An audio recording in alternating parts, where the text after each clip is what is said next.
High views. వివేకం సినిమాకి సంబంధించి నాకు తెలిసి మీరు చాలామంది చూసుంటారు. చూడమని యూట్యూబ్లోనే ఉంది, అది చూసుకోండి.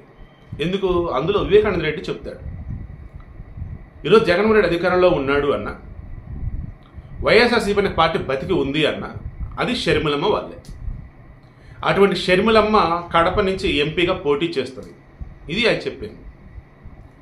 బట్ అదేంటి అవినాష్ రెడ్డికి ఇప్పించాలి లేదా అతనే పోటీ చేస్తాడని వేలో జగన్ వెనుకున్నటువంటి మరికొంతమంది. ఫైనల్లో ఏమైంది, పాప వివేకానంద రెడ్డి ఆ కోరిక తీరకుండానే చనిపోతాడు.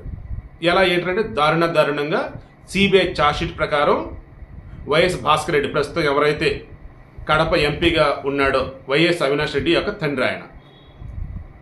సో వీళ్ళ పేరు ఛార్జ్షీట్లో ఉన్నాయిగా. ఆ రోజు దీనికోసమే ఆయన చంపారని చెప్పేసి ఆల్రెడీ ఇండైరెక్ట్ కూడా వీళ్ళు చెప్తున్నారు ఆడపిల్లలు. జగన్మోహన్ రెడ్డి ఏమో వాళ్ళని పక్కన పెట్టుకొని ఏది సిబిఐ ఛార్జ్షీట్లో వైఎస్ వివేకానందని చంపించిన వారు ఎవరు ఏంటన్నప్పుడు YS Bhaskar Reddy, YS Avinash Reddy.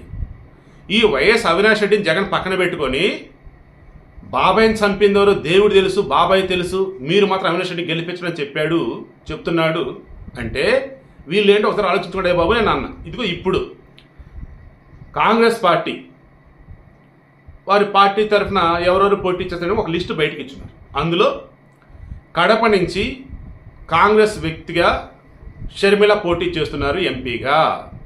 So Vivekananda Reddy బ్రతికున్నప్పుడు ఏదైతే కోరుకున్నాడో, ఏ పార్టీని అయితే వాళ్ళు గతంలో నమ్ముకొని ఉన్నారు, ఏ పార్టీ అయితే వైఎస్ఆర్కి అత్యున్నత గౌరవాన్ని ఇచ్చిందో ఆ పార్టీ కాంగ్రెస్ పార్టీ అగైన్ మరలా వైఎస్ వివేకానంద రెడ్డి కోరుకున్నట్టుగా కడప నుంచి షర్మిలని ఎంపీగా పోటీ చేపిస్తా ఉన్నారు. ఇక ఇప్పుడు ఆమె గనక గెలిస్తే ఖచ్చితంగా కడప రాజకీయం మరలా మారుతుంది అండ్ ఏపీ రాజకీయాల్లో రావాల్సిన మార్పులు అయితే వస్తాయి.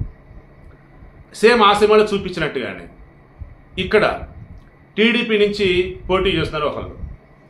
వాళ్ళు పోటీ చేస్తున్నారు కానీ షర్మిలనే గెలిపించడం వాళ్ళకి గనక అనిపిస్తే, ఆ వేళ వారు కనుక మాట్లాడుకుంటే షర్మిల గెలిస్తేనే వైఎస్ వివేకానంద ఆత్మ శాంతి చేకూరుద్ది అంటే ఇక్కడ ప్రజలకు మేలు జరిగిద్ది అన్నట్టు వాళ్ళు కనుక ఆలోచించగలిగితే, ఓటు అనేది డివైడ్ కాకూడదని అనుకుంటే మరి ఇండైరెక్ట్గానో మరి వాళ్ళతో మాట్లాడుకొని ఆ వేళ షర్మిల గెలిపించుకోగలిగితే సరికొత్త రికార్డ్ అనేది కడప నేల మీద లిఖించవచ్చు.